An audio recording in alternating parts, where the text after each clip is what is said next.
high cheekbones, a broad smile, soft brown hair framing her beautiful face, with a look of infinite love.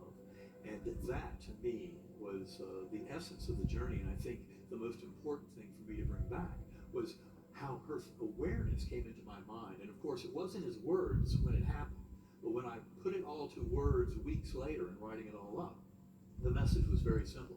And the thing is, I knew her so well from her mental, emotional connection with me in my mind, and yet I realized that this was especially haunting in the months after my coma, when I started reading thousands of near-death experiences and saw that there was always a guardian angel who was somebody very crucial in your life. And I remembered her so perfectly that I knew I'd never met her in my life. You know, that was the beautiful discovery 4 months after my coma. And of course, there's that beautiful picture. That's exactly. So you didn't know who this was? No. You had I had no no recognition. idea. And it has to do with the fact that I had met my birth family about a year before my coma. But the reality is they were still suffering from the loss of that daughter, and so they didn't really want to talk about her too much. And you know, what they did share was what a beautiful, angelic, loving soul that she was.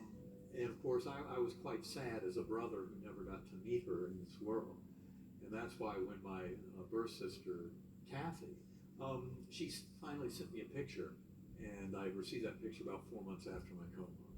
And it turns out it was very important that at the same time, because I think I needed some opening in my awareness and in my mindset, at the same time I was reading a beautiful story in Elizabeth Kubler-Ross's book, Life After Death. And in that she tells the story of a 13-year-old girl who had was in coma, very sick medically, and in this beautiful journey, she was welcomed to the heavenly realm by her brother. And he was demonstrated to her that power of unconditional love and the beauty of that of God in that realm, and then helped her make a decision to come back to this world. When she did, she was talking to her father about it. She said, "But I don't understand. I don't have a brother." And he said, "Well, you did, but he died 3 months before you were born, so we never told you about it." And that's when I looked up at the picture that I just received the afternoon before, and I collapsed on the ground, and my heart pounds, and I can't, even now, every time I revisit this story, chills running up and down my spine because of the beauty of that recognition of that guardian angel. And all of a sudden I realized we were deeply connected. And in fact, it's like she was looking at me in the picture that you showed a few minutes ago, as if to say, "Do you finally get it?" Yeah. Well, yes, Betsy, I finally get it. Well, the doctors had estimated early in the week that I had about a 10% chance of living through it. After 7 days in coma, with just a horrible medical picture in terms of prognosis, they predicted that had gone down to a 2% chance of survival. But in that medical conference they held that Sunday morning, they recommended to the family stopping the antibiotics. And the reason for that is they thought there was no chance for my recovery. So when I did actually open my eyes on that Sunday morning, they were shocked. My brain was so completely savaged by this experience, I had no idea who these beings were standing by my bedside. My sisters, my sons, my former spouse, my mother.